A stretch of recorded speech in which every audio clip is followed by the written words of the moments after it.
당신은 사람 보는 눈이 필요하군요. 제25장 마음의 소리에 귀 기울이기. 자기 주장을 개발하려면 한 박자 쉬어가고 한 걸음 물러날 줄도 알아야 한다. 여러분의 삶은 정상적이지 않다. 직감이 그렇게 부르짖은 지도 한참 되었건만 여러분은 그 외침에 귀 기울이기보다 직감의 입을 틀어막는 전략들을 구사해왔다. 단 직감은 격의를 갖추지 않는다는 것은 알아두자. 도대체 뭘 기다리느라 저 인간하고 못 헤어져. 너도 알잖아. 일생을 함께할 만한 남자가 아니라는 것을. 저 남자가 내 자식들의 아빠가 되기를 바라는 건가? 네가 손 놓고 있는 동안도 세월은 잘 가고 넌 나이를 먹겠지. 제발 빨리 헤어져. 그 일 빨리 때려치워. 너한테 아무 의미도 없는 일이잖아. 네 인생이 먼저 아닌가? 네가 할 만한 일들은 많아. 인생을 걸고 할 만한 일, 만족감도 있으면서 너의 두뇌를 좀 더 신명나게 쓰는 일. 지겨워 죽겠어. 나 좀 구해줘. 물론 여러분의 직감은 매달 내야 할 집세, 고용시장, 상황, 갚아야 할 대출금, 사회적 제약 따위를 전혀 고려하지 않는다. 그렇지만 여러분이 귀를 기울이기 시작하면 그때부터 직감과의 대화 창구가 열린다. 좋아, 네 말 잘 들었어. 네 말이 맞아. 그 사람과 헤어져야 해. 앞으로 사흘 안에 다 정리할 거야. 하지만 어떤 식으로 정리하는 게 좋을지 네가 좀 알려줘. 맞아, 이 일은 진짜 역 같아. 사람을 조금씩 피말려 죽이는 것 같아. 이 일을 그만두고 내 피를 끓게 하는 일을 잡으려면 어떻게 해야 할지 아이디어를 좀 줘. 그 다음에는 아무 말 말고 조금 쉬어라. 주시하고 경청하라. 밖에서 일어나는 일보다 여러분 안에서 일어나는 일을 더 중요시하라. 직감은 우리의 친구이자 보호자다. 직감은 확실하다. 직감은 우리가 잘 되기만을 바란다. 자기가 겪은 일을 객관적으로 바라보기란 매우 힘들다. 약간 거리를 두기 위해서 나와 가장 친한 친구가 나와 똑같은 일을 겪었다고 상상해보라. 그 친구에게 뭐라고 말해줄 건가? 그 친구가 고약한 인간의 소나기에서 벗어나려면 어떻게 행동해야 한다고 생각하는가? 절대로 안 되는 것과 불가침권 정하기. 그 사람이 심리 조종자냐 아니냐는 알고 보면 그렇게까지 중요하지 않다.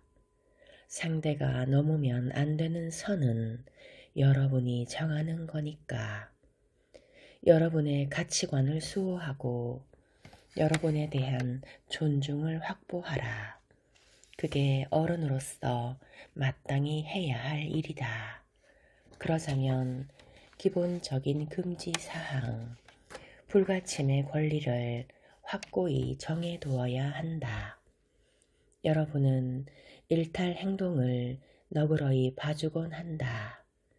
여러분이 건강하고 확실한 한계선을 정립할 수 있도록 자신에게나 타인에게나 절대로 봐주면 안 될 행동을 몇 가지 꼽아본다. 보편적으로 용납 불가한 행동. 첫째, 자기 혹은 타인에 대한 신체적, 정신적 위해를 용납해선 안 된다. 즉, 때리거나 욕하면 안 된다는 이야기다. 유치원 때부터 엄하게 가르쳐야 한다.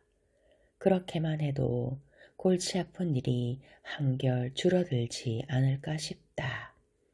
하지만 이 문제에 대해서 어른들이 하는 말은 일관성이 없다.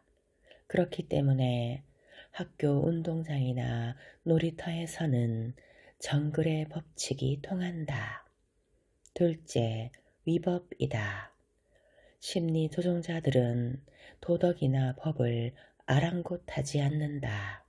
그들은 여러분도 법의 외곽지대로 끌려 나오게끔 일을 꾸민다.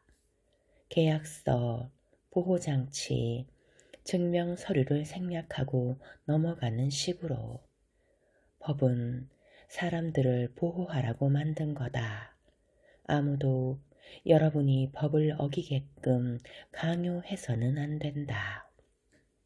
셋째, 기본적인 안전수칙 위반, 즉 사람을 위험에 빠뜨릴 수 있는 행동도 허용 불가다. 심리 조종자들은 무분별 하거니와 사람을 겁주면서 좋아하기 때문에 특히 오늘 시험에 본답시고 정말로 위험할 수도 있는 상황을 조장하거나 방치한다. 게다가 본인이 위험을 감지해 놓고도 절대 위험하지 않다고 딱 잡아떼곤 한다. 그런 태도에서 그들의 수동적 공격성을 볼 수 있다. 그들이 겁쟁이라고 비웃든 말든 당신과 당신 자녀의 안전은 스스로 챙겨야 한다. 넷째, 개인 존중. 인류 전체에 대한 존중. 각자가 신성하게 여기는 것에 대한 존중이 결여된 태도다. 여러분이 참되고 중요하고 신성하게 여기는 대상을 두고 그들이 하는 못된 말, 모욕, 불경을 용납하지 마라. 기분 나쁜 조롱은 유머가 될 수 없다. 다섯째, 보건위생 의식 결여. 건강에 위해를 가하는 행동이다. 다른 사람 때문에 더러움, 악취, 병균을 참고 살아서는 안 된다. 아무도 여러분에게 난방을 틀지 말라거나 곰팡이 소굴에서 살라고 강요할 수 없다. 심리 조종자와 함께 지낼 때는 여러분이 먹고 마시는 것에도 주의를 기울이기 바란다. 그는 당신이 병나는 꼴을 보고 싶어서 먹여선 안 될 것을 먹일 수도 있는 인간이다. 여섯째, 공동생활 수칙 위반은 허용 불가다. 심리 조종자들은 규칙을 자기는 해당 사항이 없고 남들이나 지키는 거라고 생각한다. 버릇이 없고 뻔뻔하다. 그래서 인사를 하지 않을 권리, 식사 자리를 박차고 나갈 권리, 남의 말을 중간에 끊을 권리 등을 스스로에게 부여한다. 그들은 고맙다는 말을 할 줄 모르고 남을 칭찬할 줄도 모른다. 그런 태도를 봐줄 필요는 없다. 마지막으로 전능 환상을 부추기는 행동을 용납해서는 안 된다. 여러분이 그 누구도 실망시킨 적이 없다면 그 또한 용납할 수 없는 행동 방식이다. 보편적으로 용납 불가한 이런 행동들은 전반적인 토대를 닦기 위한 최소한의 기준이다. 여러분이 이 최소한의 미천을 자기의 것으로 삼고 나면 어떤 행동은 용납해도 되고 어떤 행동은 단호하게 막아야 하는지 현장 감각이 생길 것이다. 심리 조종자를 상대할 때는 용납 불가한 행동들이 더 늘어난다. 이를테면 거짓말, 쓸데없는 심술, 멸시, 타인을 파멸시키려는 음험한 수작 등이 있겠다. 불가침의 권리. 기본적인 금기 사항들이 정해졌다면 여러분의 내면에서부터 기본권을 되찾아라. 그 권리들을 몇 번이고 되뇌면서 머리와 마음으로 완전히 익혀라. 또랑또랑 소리내어 여러 번 읽으면서 자기 안에서 어떤 느낌이 드는지 살펴보자. 나는 다른 사람들에게 존중받을 권리가 있다. 나는 내 감정과 욕망을 표현할 권리가 있다. 나는 나의 우선순위를 챙길 권리가 있다. 나는 죄책감이 없이 거절할 권리가 있다. 나는 내가 대가를 지불한 서비스를 받을 권리가 있다. 나는 내 관점이 타인의 관점과 다를지라도 당당히 피력할 권리가 있다. 나는 신체적, 정신적, 정서적 위협에서 나 자신을 보호할 권리가 있다. 나는 내가 생각하는 행복에 걸맞게 삶을 꾸릴 권리가 있다. 어떤가 좋지 않은가? 이 권리들은 우리의 개인적 공간의 경계선이기도 하다. 심리 조종자들은 이 선을 지키지 않고 우리의 권리를 인정하지 않는다. 따라서 우리가 그들에게 침범의 여지를 주지 말아야 한다. 예의 없고 일관성 없게 구는 법 배우기. 나는 피해자들이 심리 조종자를 상대하려면 두 가지 중요한 태도를 스스로에게 허락할 수 있어야 한다고 본다. 없어서는 안 될 태도라고 해도 좋다. 첫째, 예의를 잠시 생략할 줄도 알아야 한다. 둘째, 자기가 한 말을 뒤엎을 줄도 알아야 한다. 가끔은 예의 없이 굴어도 괜찮아. 계산대에 줄을 서 있는데 앞사람이 꼼지락대다가 당신의 발을 밟는다. 일반적으로는 발을 밟힌 사람이 아프다는 표를 내기 때문에 상황은 금방 종료된다. 하지만 심리 조종자에게 길들여진 당신의 태도는 오히려 이런 식이다. 저런, 자기가 내 발을 밟은 줄도 모르는 모양이네. 알았다면 당장 발을 치웠겠지. 하지만 선량한 사람이 어쩌다가 그럴 수도 있는 거잖아. 내가 발을 치워달라고 하면 저 사람이 미안해서 어쩔 줄을 모르겠지. 뭐 대수롭지 않아. 별로 아프지도 않잖아. 나만 좀 참으면 돼. 금방 앞으로 이동할 걸 뭐. 당신이 생각하기에도 이런 태도는 좀 황당하지 않은가? 자기 발가락은 자기가 지켜야지. 이런 상황에서는 앞사람 어깨를 살짝 치면서 실례합니다만 지금 선생님 구두굽이 제 발을 밟고 있거든요. 발 좀 치워주세요. 네, 감사합니다. 라고 하는 것이 정상이다. 이 정도만으로도 자기 주장의 중요한 첫걸음을 내디딘 것일 수 있다. 내 생각에 이 경우 96% 정도는 앞사람이 발을 치우면서 미안하다고 말하면 끝난다. 하지만 귓구멍이 막혔는지 꿈쩍도 하지 않는 무례한 인간을 만난다면 당신이 그 사람을 밀어내서라도 당신의 발부터 챙겨야 한다. 예의에 어긋나는 행동인 줄은 나도 안다. 하지만 자기를 지키기 위해서라면 주저하지 말고 그래야 한다. 여러분이 병적으로 예의를 차리느라 얼마나 끔찍한 위험까지 자초할 수 있는지 지금까지 내가 보고 들은 바가 있다. 내게 상담을 받던 어느 여성은 원치 않는 성관계까지 예의상 당했다. 직장 동료가 그녀에게 퇴근 후 한잔 하자고 했다.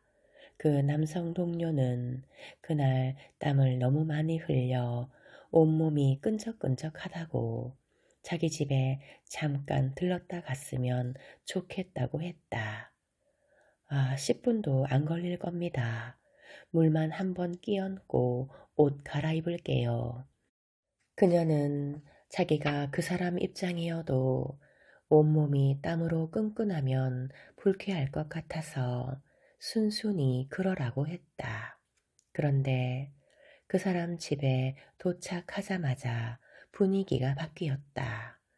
그녀는 겁이 났고 그 남자가 샤워를 하는 동안 도망치고 싶은 마음밖에 없었다.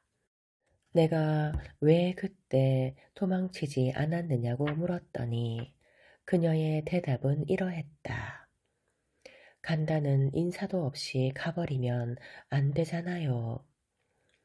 안타깝게도 그녀는 인사를 할 시간이 없었다. 그는 욕실에서 나오자마자 그녀를 덮쳤다. 신고를 받고 출동한 경찰은 그녀의 행동이나 해명을 어이없어 했다. 꼭 이 사연이 아니더라도 사람을 마비시키는 병적인 예의 차리기가 인간관계에서 화를 부른다는 비극적인 증언들을 나는 많이 접했다. 소니아의 사연을 기억하는가? 예전 직장 동료는 자기 멋대로 일을 다 꾸며놓고 그녀를 사장 자리에 앉히려 했다. 그녀는 계약서에 서명하려는 순간 구두로 합의한 내용과 계약 조건이 영 다르다는 것을 알았다. 그녀의 본능은 지금 바보 같은 짓을 저지르는 거라고 외쳤다. 그렇지만 서명을 하지 않을 수가 없었다. 예의가 아니니까. 차라리 파란을 일으킬 각오를 했어야 했다. 이 너절한 종이 쪼가리는 뭔가요? 구두로 합의한 내용과는 다르지 않습니까? 아니, 내가 이 엉터리 같은 계약서에 서명할 거라고 생각했습니까? 이거 가져가서 다시 한번 보세요. 그 다음에 가서 얘기하죠. 얘기할 일이 없으면 더 좋고요. 자기가 편안하게 느끼는 구역, 즉 가짜 책임지대를 과감하게 박차고 나올 수 있어야 한다. 여러분은 그냥 갈등이 싫어서 거기에 처박혀 있을 뿐이다. 화합이라는 가치를 추구하면서 살고 싶어 하니까 과감하게 예의를 내팽개치고 고함을 지르고 쾅 소리나게 문을 닫고 진상을 떨어야 여러분 자신을 구할 수 있는 때도 있다. 연습해보자.